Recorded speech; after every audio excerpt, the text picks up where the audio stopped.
Ever spent a week stuck in the dark hundreds of feet underground? Nah, me neither. But that's how Mr. Beast likes to spend his time, apparently. Uh-huh. So for this deep dive, we're checking out his 7 days stranded in a cave video. And, it's YouTube, not exactly a survival documentary, but even with all the showmanship, Right. there's a lot to uncover here about what it takes to survive, why we're drawn to these crazy challenges, and maybe even learn a bit about ourselves along the way. It's wild how these what-if situations really get to our most basic instincts. We're wired to be curious about survival, even if it's someone else going through it. Totally. It's like rubbernecking at a car crash. You can't look away. Okay, so put yourself in Mr. Beast's shoes for a sec. Yeah. You're in this massive cave, pitch black, water dripping everywhere, air so humid you could swim through it. I mean, talk about sensory overload, or is it sensory deprivation? Right. It's got to be both. Well, a bit of both, actually. Yeah. Imagine going from a world of color and sound, fresh air, to this.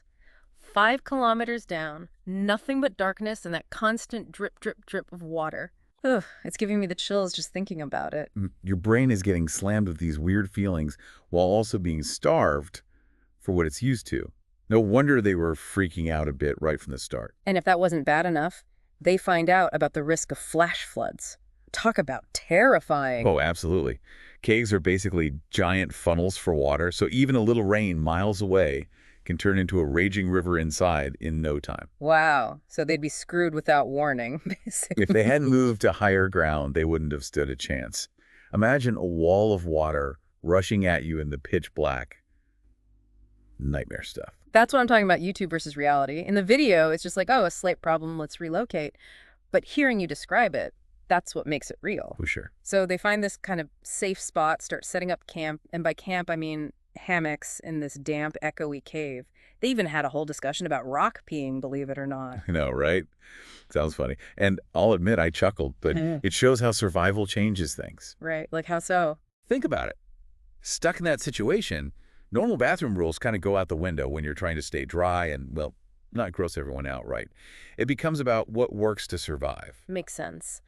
And speaking of things that could have gone south fast, they show this hole near their camp. Just looks like a gap in the rocks. Turns out it's a 40-foot drop. And they just breeze right past it.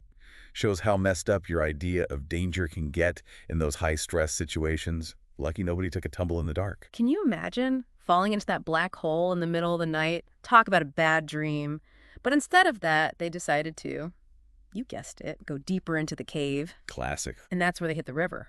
And this is where the danger goes from in your head to a very real threat. Hypothermia. You see them shivering, trying to laugh it off. But being in that freezing cave water, even for a little bit, can kill.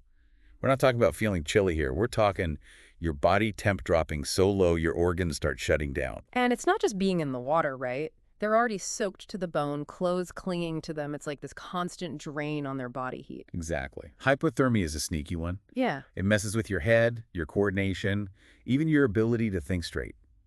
In a cave where one wrong step could be your last, that's asking for trouble. Makes you want to cuddle up by a fire, that's for sure. So we've got the freezing temps, the sensory weirdness, the constant threat of flash floods. Why on earth keep going? Remember how we talked about the appeal of these challenges?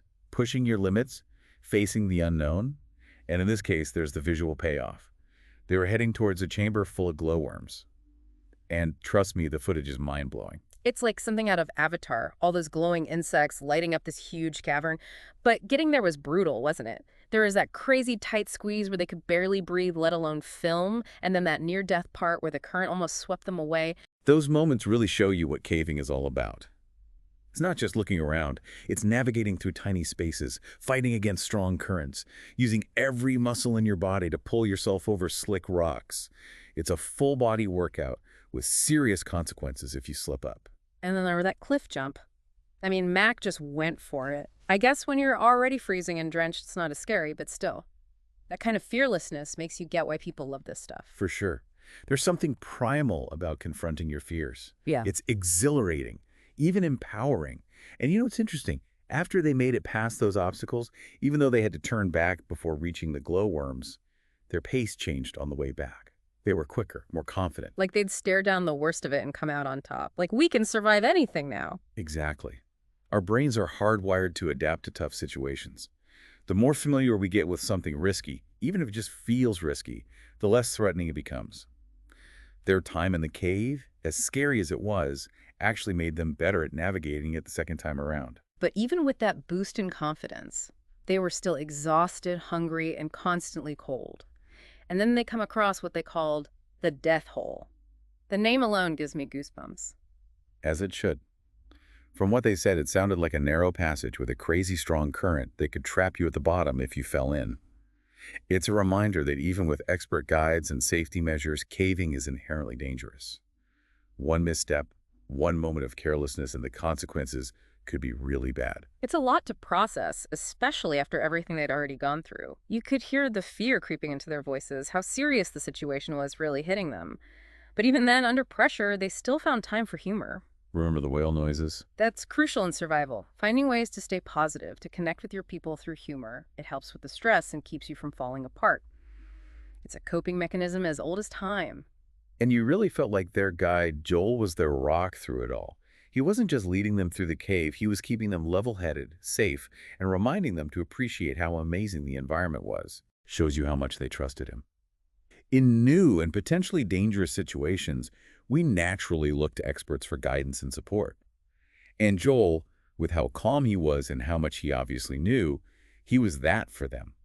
Remember that huge bonus they gave him at the end? It was more than just payment for his help. It showed how much they valued his role in keeping them safe. For sure. Okay, so they braved the river, cheated death at the death hole, even managed to laugh a little along the way. But did they ever reach those incredible glowworms? They did. And it was even more spectacular than you'd think.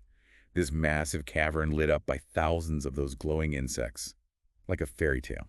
It's funny, though, because they only got a short time in the glowworm chamber before turning back and facing that whole journey again. Talk about a downer. I know it's all about the journey, not the destination, but still. But that's the thing. Their experience, how they handled it, shows you something amazing about how our minds work.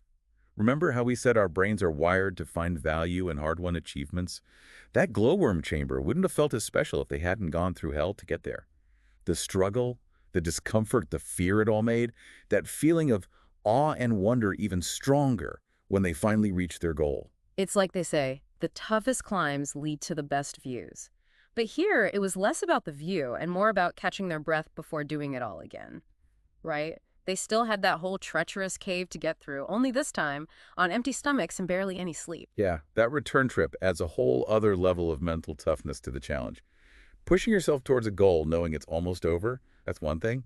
But facing those same obstacles, the same fears when you're probably even more drained, more vulnerable, that's something else. You can see it in the video, even with the fast forwarding. That exhaustion is hitting them hard. They're not joking around as much. Their movements are clumsier, less sure. It really makes you realize how draining the whole experience was. By the time they finally crawl back to their base camp, it probably felt like a palace compared to the rest of the cave.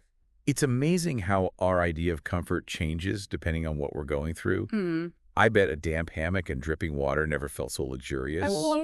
But even feeling relieved to be back in a familiar spot, there's still that tension because Mr. Beast is clearly not doing well. He starts talking about his past challenges, solitary confinement, being buried alive, and how being stuck in that cave was tougher for him. That's a huge statement coming from a guy known for pushing his limits.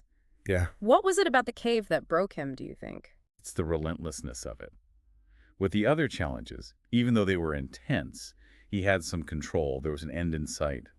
In the cave, he's constantly bombarded with these awful feelings, the dampness, the cold, the darkness. Always knowing one wrong move could be really bad. It grinds you down, wears away at your willpower. It's a special kind of torture. Makes you think about resilience, doesn't it? It's not just being strong or having willpower. It's about handling those moments when all hope seems lost. And that's what makes Mr. Beast's final realization so powerful. He talks about how, 90% of the time the cave was pure misery. But those few good moments, being there with his friends, laughing, the amazement of finding something as incredible as that glowworm chamber, it made it all worth it. Exactly. It shows the power of human connection, especially when things are rough. Sharing those tough experiences, even the bad ones, can build bonds you wouldn't get otherwise. Those moments of laughter, the inside jokes, they become a lifeline, something to hold on to when everything else is falling apart. It reminds you that even in the darkest places, literally and figuratively, there's always some light to be found in those connections. So we've explored this amazing, terrifying cave with Mr. Beast and his crew. We've faced the dangers, felt that freezing water, and seen how resilient people can be. What does it all mean for you? Would you last 7 days in that cave? What would break you? And maybe more importantly, what are the things, the people in your life that help you find those moments of joy, even in the most unexpected places? Thanks for diving deep with us.